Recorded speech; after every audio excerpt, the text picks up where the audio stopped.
नमस्कार दोस्तों, आपका क्राइम कहानी में स्वागत है। दोस्तों, देश में जब भी कोई क्राइम होता है तो पुलिस उसकी इन्वेस्टिगेशन करती है जब पुलिस के पास मामला जाता है। लेकिन जब पुलिस के पास कोई सबूत नहीं रहता है और फिर उस मर्डर मिस्ट्री को सुलझाने के लिए पुलिस अपना पूरा प्रयास करती है और फिर वो एक्सपर्ट की मदद लेती है और उस मर्डर मिस्ट्री को सुलझाने का पूरा प्रयास करती है। भारत की ये कहानी, भारत में ही एक ऐसी देश की सबसे उलझी हुई मर्डर मिस्ट्री का खुलासा किया गया। ये एक जो केरल के कोची इलाका है वहाँ का मामला था, जिसमें एक लाश मिलती है और उस लाश नहीं मिलती, एक ड्रम मिलता है और ड्रम में मात्र कुछ हड्डियां मिलती है और उस हड्डियों के माध्यम से फिर इस पूरी इस मामले का सुलझाया कि लाश किसकी है और किसकी नहीं है। तो ये पूरी कहानी मैं आपको आज क्राइम स्टोरी में सुना रहा हूं। जिस इंडिया के शेरलॉक होम्स ने इस मामले का सुलझावा किया था, यानी कि इस पूरे मामले को लेकर कोची, केरल का कोची, यहाँ पर एक झील है, यानी एक खूबसूरत झील, जहां पर 7 जनवरी 2018 को एक नीले ड्रम में एक लाश मिली। यानी कि जो मछुआरे थे वो मछलियां पकड़ रहे थे, उन्हें एक ड्रम दिखाई दिया, उसमें से तेज बदबू आ रही थी। उन्होंने पुलिस को सूचना दी। पुलिस को सूचना देने के बाद पुलिस केरल की पहुंची। उन्होंने देखा अब ड्रम में ना कोई शरीर था, उसमें मात्र कुछ हड्डियां और कुछ कपड़े और भारतीय करेंसी के 4 नोट, यानी भारतीय मुद्रा, जिसमें 4 नोट मिले। इसके अलावा पुलिस को कुछ भी नहीं मिला। अब पुलिस ने उन हड्डियों को कब्जे में लेकर और फिर इसे अस्पताल में रखवाया। ये 8 जनवरी 2018 की बात है, 7 जनवरी 2018 की बात है। और फिर अब पुलिस के सामने चुनौती की हड्डी किसकी है, इसमें किसकी लाश थी, किसी पुरुष या महिला की लाश थी, और आखिरकार पूरा शरीर कहाँ गया। तो पुलिस ने पोस्टमार्टम डॉक्टर पोस्टमार्टम करने वाले थे उन हड्डियों का, एक डॉक्टर थे जिनका नाम उन्मेष, जो कोची के एक अस्पताल में तैनात थे। इन्होंने फिर इन हड्डियों का पोस्टमार्टम किया और उन्होंने अंदाज लगाया कि जिस तरह से ये छोटी छोटी हड्डियां ये किसी 15 से 25 साल के बीच में इस महिला या पुरुष की हो सकती है। साथ में ही उन्हें एक लंबा सा बाल मिला, तो उन्होंने पहले आइडिया लगाया कि ये किसी महिला का हो सकता है। फिर आइडिया लगाया कि हो सकता है कि किसी पुरुष ने भी कोई लंबे बाल बधाए हो, उसके हो सकते हैं। इस मामले को देश के सबसे मर्डर मिस्ट्रियां सुलझाने वाले शेरलॉक होम्स, जिनका नाम पूरा सीबी टॉम, इनको इस पूरे मामले की जांच सौंपी। ये बड़े एक्सपर्ट थे और ऐसे मामलों को सुलझाने में भारत में इनके काफी नाम है, सीबी टॉम। अब सीबी टॉम को इस पूरे मामले को सौंपा। उन्होंने बताया पुलिस ने कि ये ऐसा मामला है। अब सीबी टॉम लगातार डॉक्टर साहब के संपर्क में पोस्टमार्टम करने वाले, और उन्होंने फिर पोस्टमार्टम 3 दिन बाद में उन्हें पता लगा कि एक हड्डी के अंदर, जो बाएं पैर की हड्डी है, उसमें एक स्क्रू और एक वॉल मिला है। फिर उन्होंने सीबी टॉम को फोन किया। उन्होंने कहा कि मुझे एक स्क्रू और एक वॉल मिला है। अब मुझे नहीं पता कि ये इस मर्डर मिस्ट्री को या इस लाश की सुलझाने के लिए ये काफी है। सीबी टॉम भागे भागे अस्पताल पहुंचे। उन्होंने उसको अपने स्क्रू को और उसको वॉल को कब्जे में लिया और फिर एक कैमरामैन को बुलाया और फुल HD का कैमरे से उसकी फोटोएं ली। लेते लेते उस पर एक छोटा सा धुंधला सा नाम दिखाई दिया। उस पर नाम था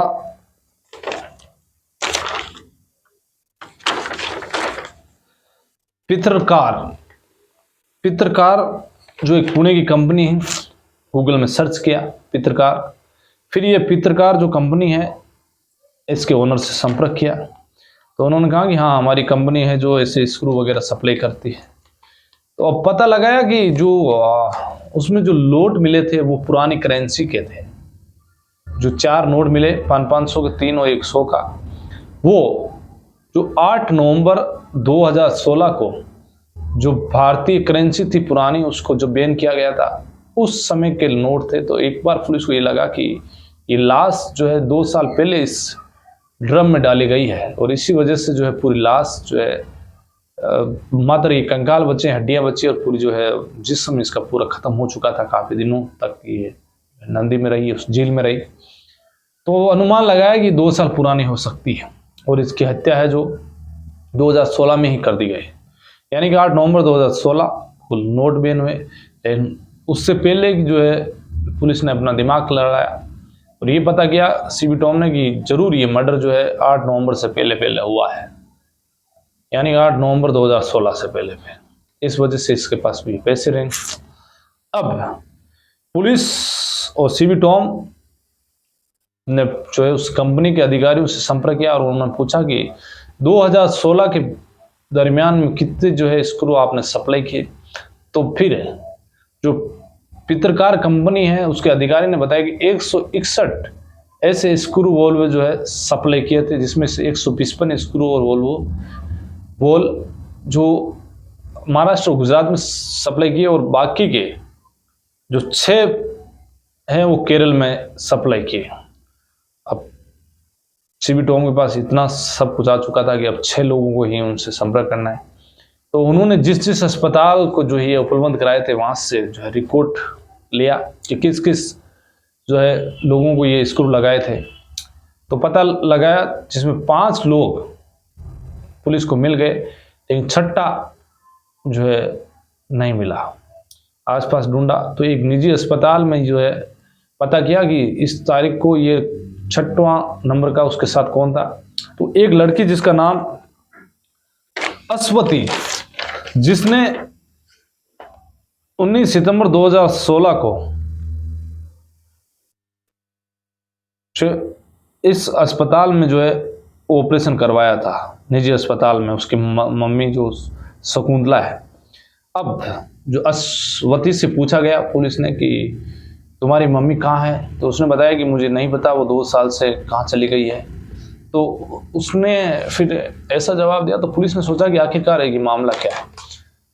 तो अस्वती से पुलिस ने पूछा कि आपने 2 साल में इतना ही पता नहीं लगाने की कोशिश की कि आपकी माँ है जो कहाँ है और किस हालात में है। फिर जो है उसने अपनी कहानी बताई कि जो है मैं कोई एक लड़का था जिसका नाम सुधी, जिसके साथ 1 सितंबर 2016 एक लड़का जिसके साथ 2015 में जो है घर छोड़ के चली गई थी 2 साल पहले। जो अस्वती थी उसने एक सुधी नाम के लड़के से शादी कर ली, फिर उसके 2 बच्चे भी हो गए। इसका बैकग्राउंड खगाला पुलिस ने तो ये पूरा पता जो है अस्वती ने ही बता दिया था कि मैं 2 साल पहले एक लड़के के साथ चली गई, मेरे 2 बच्चे हो गए, लेकिन मेरा सुधी के साथ जो है तलाक हो गया। फिर वापस मैं मेरे बच्चों को लेकर मेरी माँ के पास आ गई, लेकिन मेरी माँ जो है 1 सितंबर 2016 को किसी ने टक्कर मारी और इस वजह से उसका पैर फ्रैक्चर हो गया। उसको लेकर अस्पताल पहुंचा। उसको 19 सितंबर 2016 को जो है इलाज हुआ। इसी दरमियान मुझे जो है एक जो लड़का जिसका नाम सजीत है उससे मुलाकात हो गई। तो उसने पूछा कि सजीत से कैसे मुलाकात हुई। तो उसने कहा कि हम दोनों एक कंपनी में काम कर रहे थे, हम दोनों के बीच प्यार हो गया। वो कभी कभी मेरे घर पर आकर रहने लग गया था। और इसी दरमियान जब मेरी जो है उसकी माँ शकुंतला का इलाज करवाया तो उससे फिर वापस घर लाया तो उसको चिकन पॉक्स वगैरह कुछ ऐसे इन्फेक्शन हो गए, और इसी वजह से फिर उसने जो है अपने जो दोनों बच्चों को लेकर किसी दूसरे लॉज में रहने के लिए चली गई। फिर वो 10-15 दिन बाद में जब वापस आई तो पता किया कि जो है उसकी माँ, जो सुजीत ने बताया, सजीत ने, कि जो तुम्हारी माँ है वो किसी नर्सों के साथ में दिल्ली चली गई है। तो उसने सोचा कि चलो आप सुजीत के साथ, पहले सुधी के साथ भागी थी और इस वजह से तलाक हो गया, और अब सजीत के साथ रह रही थी और माँ भी उसकी नाराज थी, तो हो सकता है इस नाराजगी की वजह से उसने घर छोड़ के यहाँ से चली गई।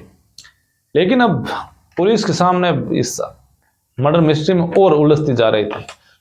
तो उन्होंने कहा कि अब सजीत का है, तो अस्वती ने कहा कि सजीत की जो है मौत हो चुकी है, उसको कार्डियक अरेस्ट आया था और उसकी वजह से सजीत की जो मौत हो गई। यानी कि सजीत जो अब पुलिस के सामने एक और चुनौती की, अब सजीत की मौत, अब शकुंतला जो है वो लापता।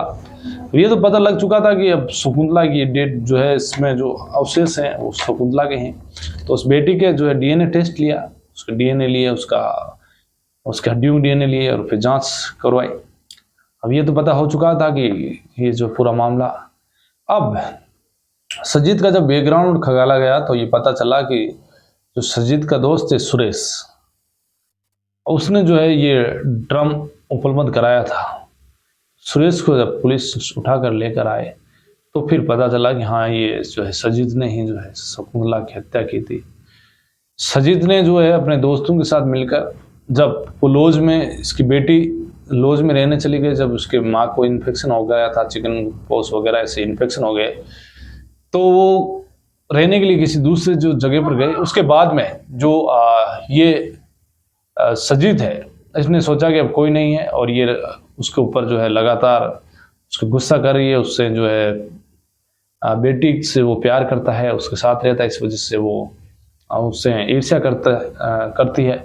और इसी वजह से उसने जो है शकुंतला को मारकर और फिर उसकी लाश को जो है इस ड्रम में भरा, उसमें कंक्रीट वगैरह और सीमेंट डालकर उसको जो है जो कोची के एर्नाकुलम झील है उसमें इसको जो डाल के आगे, लेकिन 2 साल बाद इसमें जो है ये पानी में बहकर दूसरी जगह चली गई और मछुआरों को मिली तो इसमें तेज बदबू आ रही थी और फिर पुलिस को सूचना दी गई। तो इस वजह से, जो मछुआरों की वजह से और जो सीबी टॉम थे, जो बड़े जो है एक्सपर्ट थे इस मामले में, उन्होंने इस पूरे मामले को सुलझा दिया। उलझी हुई पूरी कहानी को बड़े इस जो है शातिर तरीके से उन्होंने जो इस केस को सुलझाया। और फिर जो अब जो है, क्योंकि जो सजीत मारने वाला था वो भी कार्डियक अरेस्ट की वजह से उसकी मौत हो चुकी थी, उसका पता किया तो हॉस्पिटल में वाकई में उसकी पोस्टमार्टम रिपोर्ट में एक खुलासा था कि हाँ, इसे ये कुछ केमिकल्स कैसे उपयोग करता था, नशा का आदी था और इस वजह से कार्डियक अरेस्ट आ गया।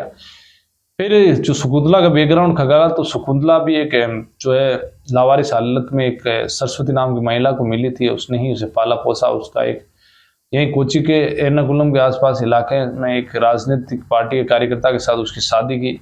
फिर उसके साथ 2 बच्चे हुए, जिसमें एक बेटे ने उसका सुसाइड कर लिया और ये सरस्वती नाम की बच्ची थी, ये इसके साथ रह रही थी, लेकिन इसने भी जो दूसरे से लड़के के साथ भागकर शादी कर ली और इसी वजह से ये शकुंतला परेशान थी। लेकिन एक सजीत नाम का लड़का आया और इसने फिर जो है शकुंतला का कत्ल किया। तो ये एक बड़ी मर्डर मिस्ट्री थी जिसको बड़े ही साथी तरीके से पुलिस ने सुलझा दिया। तो आज की क्राइम कहानी में बस इतना ही, फिर आपके साथ मुलाकात होगी, तब तक के लिए नमस्कार।